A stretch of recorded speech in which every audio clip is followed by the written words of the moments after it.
Laura Babcock had a life that was seemingly perfect.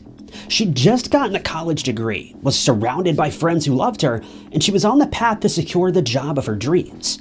But all of that changed when she got unexpectedly involved in a love triangle that she couldn't get out of. Laura was blissfully unaware that the man that she'd fallen for had a series of incredibly dark secrets that he'd been keeping from her. Investigators claimed that Laura was subjected to an unspeakable crime, and it ultimately resulted in her losing her life and being disposed of in the most creative yet heartless way you could imagine. Detectives spent months collecting evidence and investigating this crime, and in the end, 2 criminals were placed behind bars. But they're not anyone you would have expected. This is a story that is bizarre from beginning to end. This is the twisted case of Laura Babcock.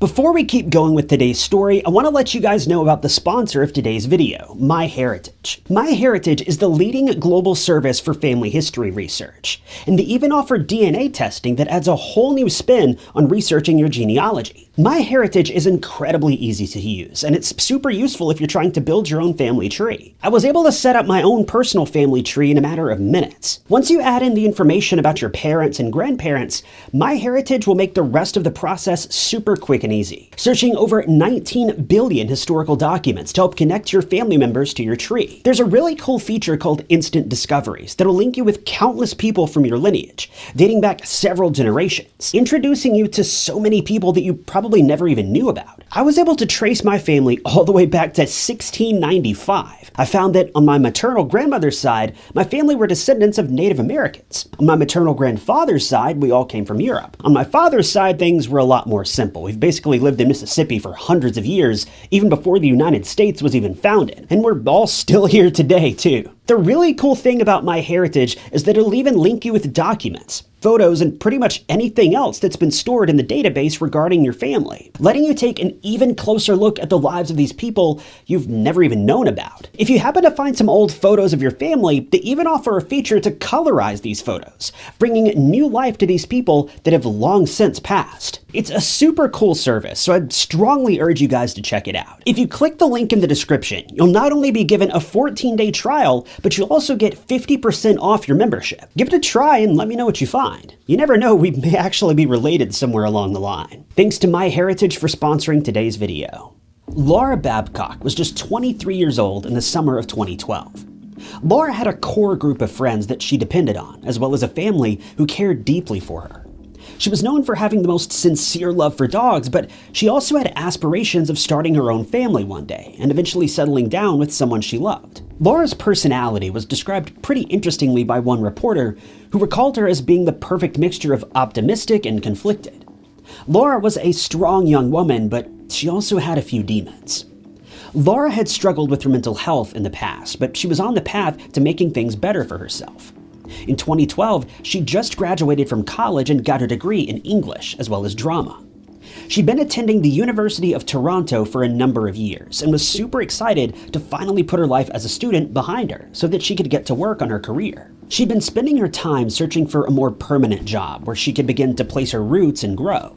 But she quickly learned that finding an honest, good-paying job isn't as easy as some people would make it seem. After spending quite some time trying to find a suitable position and being unable to do so, Laura started to get impatient. Worse yet, she'd begun having disagreements with her parents.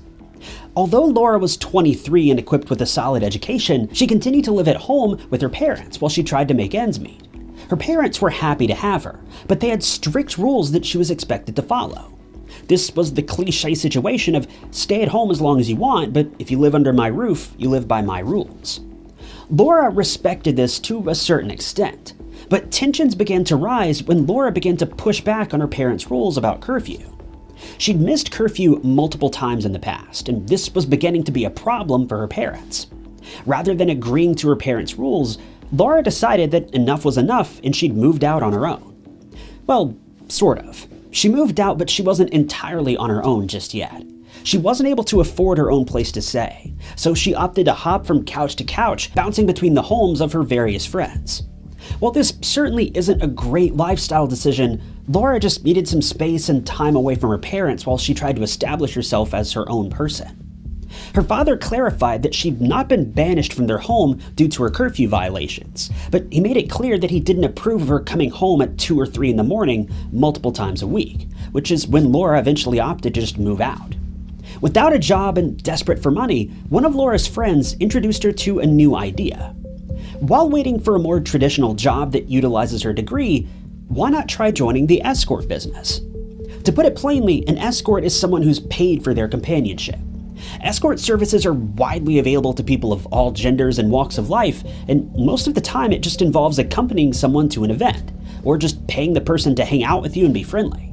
But sometimes escort services require more than simple friendship, depending on the client's requirements and requests.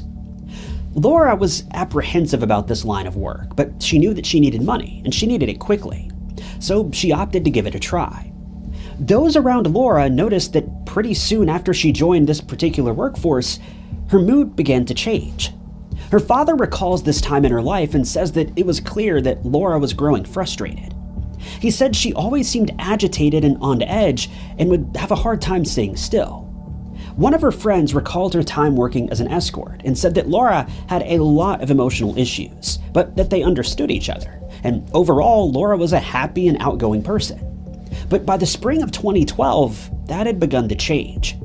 A darkness had begun to envelop Laura, and there was nothing her family could do to stop it. By July of that year, Laura stopped contacting her family, and soon after, she was never heard from again.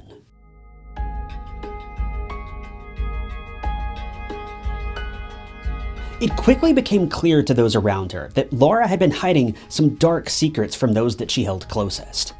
Laura's boss, the owner of Last Minute Escorts, recalled that Laura had big aspirations of becoming an actress. He remembered Laura fondly, explaining that she worked for him multiple times in the past. Outside of this, 3 other men spoke up about their time working with Laura. All 3 men agreed that they'd never had intimate relations with her. Their business was purely professional. But a couple of other people she worked with weren't as open about the time they spent with Laura, leaving a lot of room for speculation. One of her former clients was a TV and film producer who let Laura stay at his house for at least 2 weeks. Another of her clients was a doctor who offered to help Laura pay for an apartment so that she could be on her own. But both this doctor and all of Laura's other clients stopped hearing from her in early July of 2012. It was around this same time that a man named Dylan Millard reappeared in Laura's life. Dylan and Laura went way back. They met back in 2008 and dated for a short while before calling things off. Dylan was incredibly well off, financially speaking. He's often described as a millionaire and was the heir to the thriving business Millard Air, which is an aviation company based out of Toronto. When Lauren and Dylan met, they hit it off instantly. They would share an on-again, off-again relationship before eventually losing contact sometime in early 2009. By 2010, Laura had moved on and met a new man named Sean Lerner. Sean and Laura shared a much deeper relationship and dated for about a year and a half before things were broken off around Christmas of 2011. We'll get back to Sean in just a minute, but around the same time that the relationship had begun to fall apart, Laura was struggling pretty seriously. She'd been admitted to a hospital in August of 2011 after she confessed to doctors that she felt as though she cried all hours of the day and was suffering from serious bouts of depression and anxiety. But it's never been publicly revealed why she was having these issues. It's possible that she was simply coming to terms with the fact that her relationship was falling apart, but it's also possible that there were deeper issues here that just haven't been shared publicly. Laura eventually confessed that she'd begun to harm herself, and that's when doctors began to take her case a bit more seriously, with one report suggesting that she began taking antidepressant medication as a result. By April of 2012, about 6 or 7 months later, Laura had returned to the hospital at least 12 more times due to various mental health issues. Laura was losing it, and she was spiraling quickly. Her friends began to grow increasingly concerned, but there was very little that they could do other than just be there for her and comfort her. To make matters even worse, this is when Dylan Millard came back into the picture. While Dylan and Laura had broken up about 4 years prior, they still kept in touch from time to time. With Laura now being single, she decided to reach back out to Dylan to see if there was anything left between the two of them. And as luck would have it, there was. But there was also a catch. Dellen had begun dating someone about a year prior to this, sometime in early 2011. His new girlfriend, Christina, was a bit of an interesting character. She and Laura had multiple arguments, and what it ultimately boiled down to was Christina being jealous of the bond that Laura and Dellen shared. It was clear that there was something special between the two of them, and Christina felt threatened by this. To make matters even worse, Dellen and Christina weren't even in a committed relationship. While they were technically together, Dellen says that they were in an open relationship, and he claims that Christina was aware that he was actively sleeping with other people, one of these people being Laura. In February of 2012, Laura turned 23, and on her birthday, she received a text from Christina. The text read, "Happy birthday. A year ago today was the first time I slept with Dellen." Laura, seemingly unfazed by this, responded by saying, "That's fine, I slept with him a couple weeks ago." It was clear from this moment on there was some serious bad blood between the two, but Dellen wanted no part of it. It would seem that Dellen wasn't looking to reignite anything serious with Laura. This became clear when he texted her a short while later and explained that he felt that Laura was a bad influence for him. He requested that she not contact him anymore until she'd made a, quote, huge leap of self-discovery. He concluded this by saying, "As I said before, good luck with life."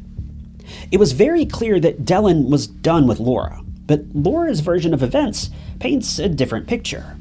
While Dellen claims that Christina knew about his promiscuity, Laura doesn't believe that Christina knew the extent of Dellen's actions. A text that she sent to another friend named Andrew suggests that Dellen was cheating on Christina behind her back, and the two weren't actually in an open relationship. Laura seems to have regretted hooking up with Dellen to an extent, because she believed he and Christina were on the same page, but would soon learn after that they weren't. I'll spare you all of the he said she said drama and cut to the chase. In April of 2012, Christina had had enough. She wanted Laura out of their lives for good, and Dellen admitted that he was willing to make that happen. He texted Christina and told him that he'd take care of Laura. He didn't even beat around the bush about it. When Christina asked what he planned to do, he said, quote, "First, I'm going to hurt her. Then I'll make her leave. I will remove her from our lives."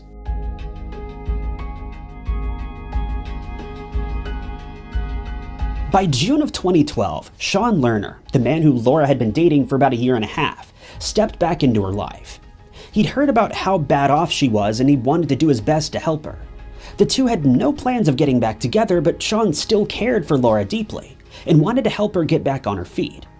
Sean had also learned that Laura had begun working for last-minute escorts.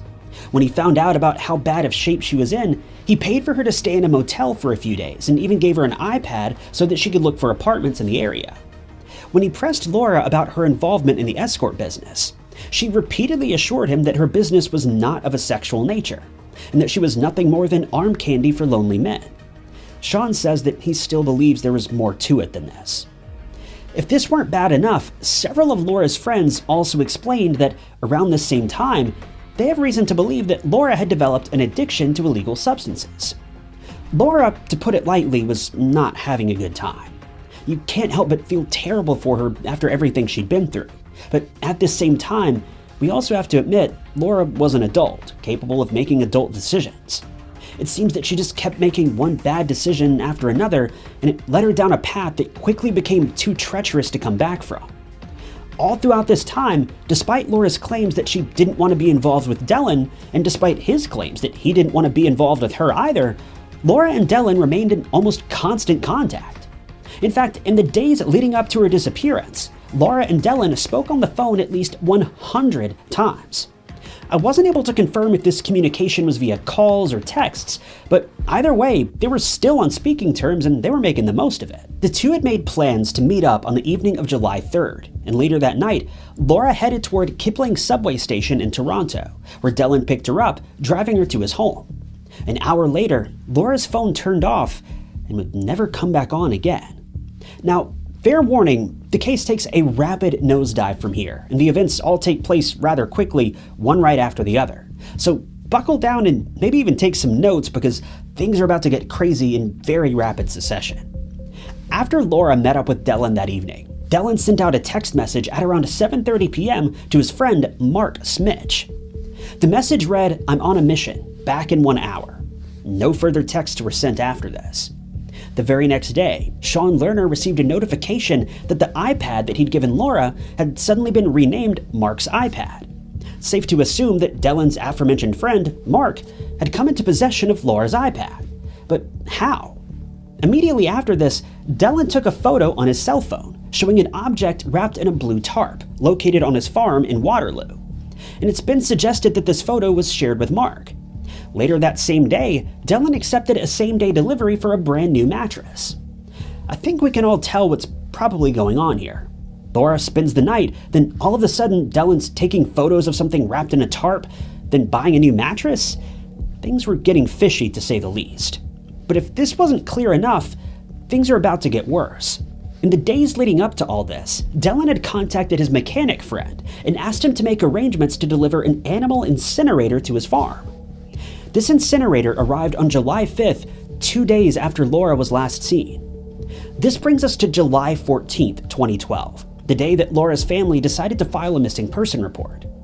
See, Laura was known to lose touch with her parents from time to time. After all, they were still caught up in a bit of a disagreement at this point. But it was incredibly unusual for Laura to not make contact with her friends. It's been noted that she spoke to her friends literally every single day up to this point. But when the missing person report was filed, Sean Lerner says that police didn't seem concerned in Laura's case at all, especially after they learned about her mental health issues and her work as an escort.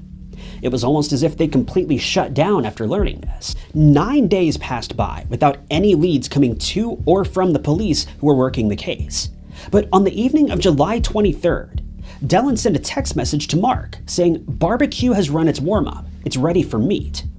Immediately after this text was sent, Dellen made a Google search, seeking the correct temperature for cremation. Soon after, Dellen took a photo of Mark standing next to the cooker. The objects that were seen inside the cooker at this point were later described by a forensic expert as resembling human bones.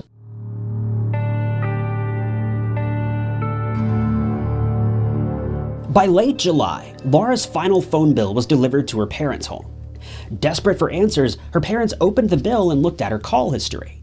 They immediately noticed that the final calls she made were to Dellen, someone she'd supposedly written off and moved on from. This was the biggest red flag her parents could have possibly found, and they immediately called all her other friends, desperate for more information about her secret relationship with Dellen. One of the people her parents reached out to was Sean Lerner. Sean took it upon himself to reach out to Dellen, asking if he had any information about Laura. He sent Dellen a text that read, quote, "I'm not looking to point a finger at anyone, but we're concerned about Laura, and it looks like you were the last person to correspond with her." Dellen initially ignored these texts, but the two later set up a time to meet at a local Starbucks to chat about the situation. When the date finally rolled around, the two spoke briefly before Dellen began making allegations that Laura was nothing but an addict who continued hounding him hoping for a fix. Dellen says he repeatedly denied Laura's requests and had no involvement in her disappearance. But then he made a pretty shocking statement.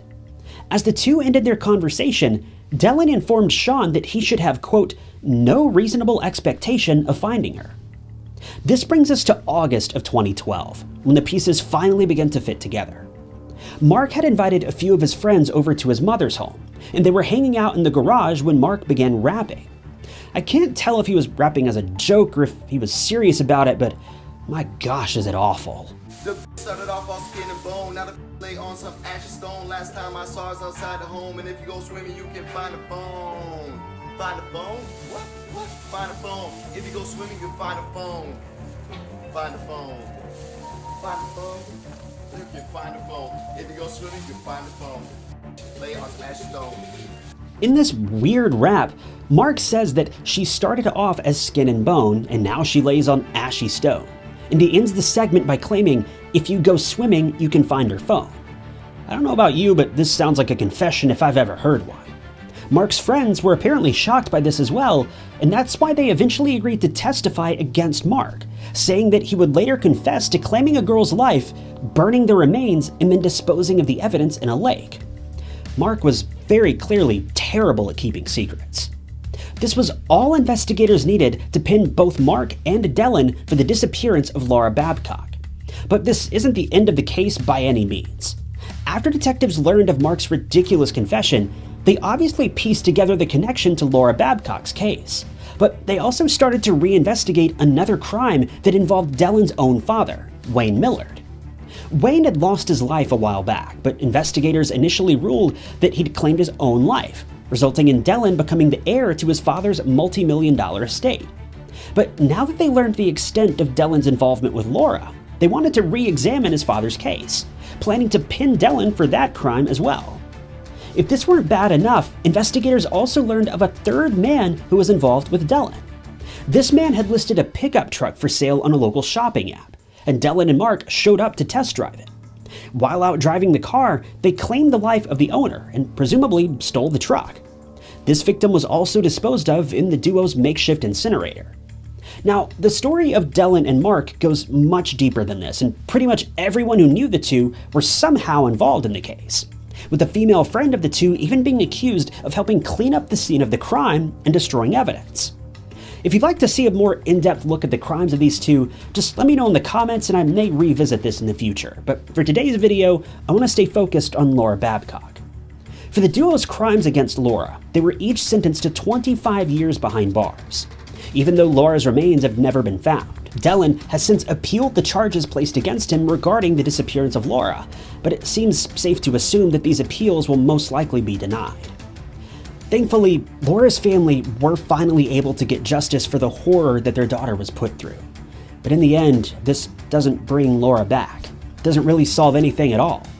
We may never know why Dellen went to such drastic means to get Laura out of his life. There's truly no sense to it. It's heartwarming to know that this pathetic shell of a man was finally taken off the streets of Toronto. But it doesn't change the fact that the damage is already done. Thank you guys for tuning in to another episode of True Crime Stories. If you want to see more true crime documentaries like this, be sure to hit that like button and subscribe. You can also find me on Instagram at Ty_knots. If you'd like to help support the channel, the best way you can do that is simply by leaving a comment below. Any comment at all. It helps out the channel a lot more than you may realize. If you want to help out financially, you can do that by clicking the blue join button below or by picking up a True Crime Stories mug, like the one you see on the desk behind me, from TyKnots.com.